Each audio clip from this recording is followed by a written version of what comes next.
tabib niqobidagi davolovchilar ko'payib ketgan. Mana hozirgi kunda bitta tabib chiqyapti, do'ppini kiyib olgan. Firibgarlik deb baholash mumkin. Tabiblar bilan vrachlar o'rtasida Xitoy devori bor edi.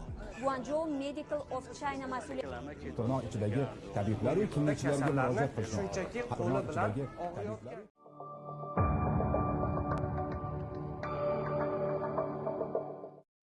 Tibbiyot va tabobat bugungi kunda bir-biridan chandon farq qilayotgan bu tushunchalarning asl negizi bitta.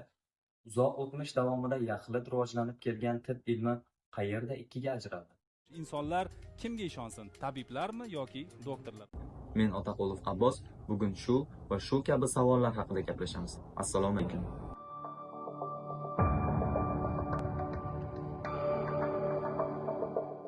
Issiq jonning isitmasi bor deganlaridek, odamzod yaralibdiki, kasallik uning hamrohi. Tibbiyot ham inson yaralishi kabi uzoq o'tmishdan boshlangan. Dastlabki etnik qabilalarda soha vakillari sifatida doyalar va shamanlar bo'lishgan. Doyalar kindik kesish, chaqaloqning nafas yo'llarini tozalash, ko'zi yorigan ayol va farzandini parvarish qilish kabi bilimlar egasi hisoblansa, shamanlar o'sha paytda hali inson aqli tushunishga qodir bo'lmagan har qanday tabiat hodisasi-yu kasalliklarni yovuz va ezgu ruhlar ta'siri deb hisoblagan. Doiraga o'xshash asboblar va jazavali raqslar bilan ruhlarni chorlab, ofatlardan saqlanish va kasalliklarga shifo berishni so'rardi. Ammo ba'zida bemorlar o'limga mahkum edi.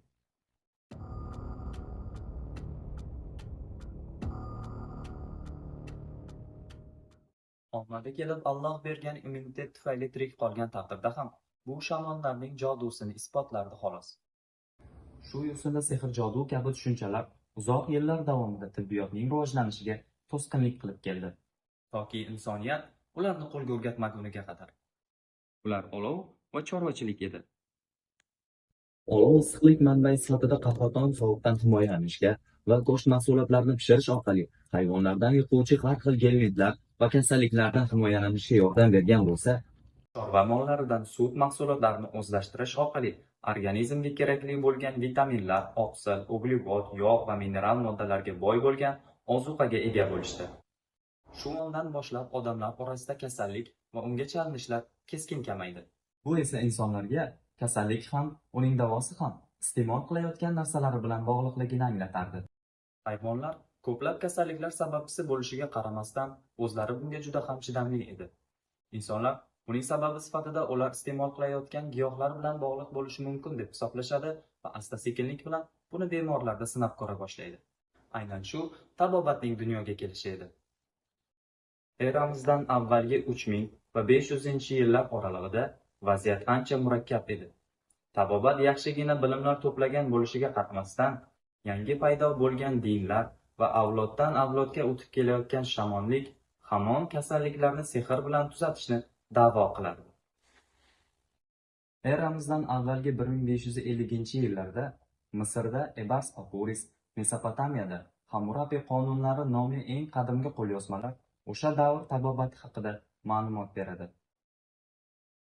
Tabobatning tibbiyotga aylanishi esa miloddan avvalgi 460-370-yillarda tibbiyot otasi hisoblangan Gippokratning kasalliklarni kuzatish va ularni tizimli davolashni ishlab chiqishi, milodiy 129-216-yillarda Rim shifokori Galen tomonidan anatomiya va fiziologiya haqidagi ko'plab asarlarning yaratilishi bilan izohlanadi.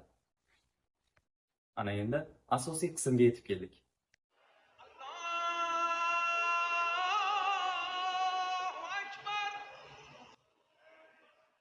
Islom. Islom dini arab, sharqiy mamlakatlar, turkiy qavmlar va O'rta Osiyo hududlariga kirib kelishi bilan shamanlik va shunga o'xshash har xil sehr joduga asoslangan barcha aqidalarni siqib chiqardi va tibbiyot asosiy o'rinni egalladi.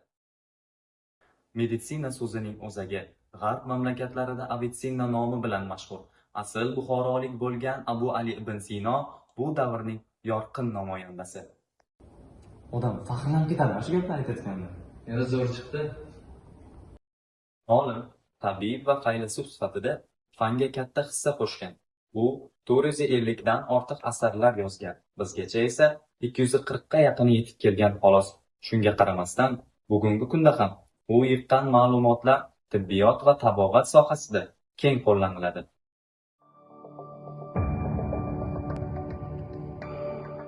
18 asr oxiriga kelib tibbiyot va tabobat ikkiga ajraldi.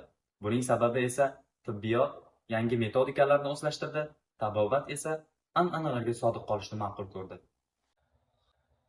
Xalq tabobati, ya'ni an'anaviy tibbiyot, xalq tomonidan to'plangan kasalliklarga tashxis qo'yish va davolashda foydalaniladigan avloddan avlodga o'tib kelayotgan empirik bilimlar yig'indisi, samaradorligi va xavfsizligi isbotlangan xalq tabobati usullarining bir qismi zamonaviy tibbiyot tomonidan qabul qilingan.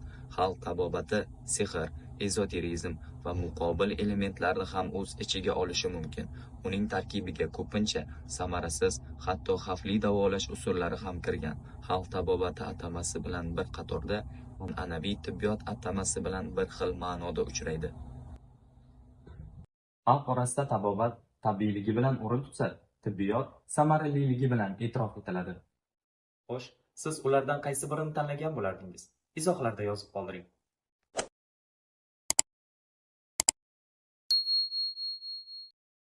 Nega meditsina inqilobida yashab turib, mavzuni ibtidodan boshlaganimni bilasizmi? Chunki oramizda kasal bo'lmagan odamning o'zi yo'q. Shuning uchun barchamiz tibbiy bilimga ega bo'lishimiz lozim. Shundagina tibbiyot yoki tabobatni tanlash emas, balki qanday qilib sog'lom bo'lish haqida bosh qotira boshlaymiz.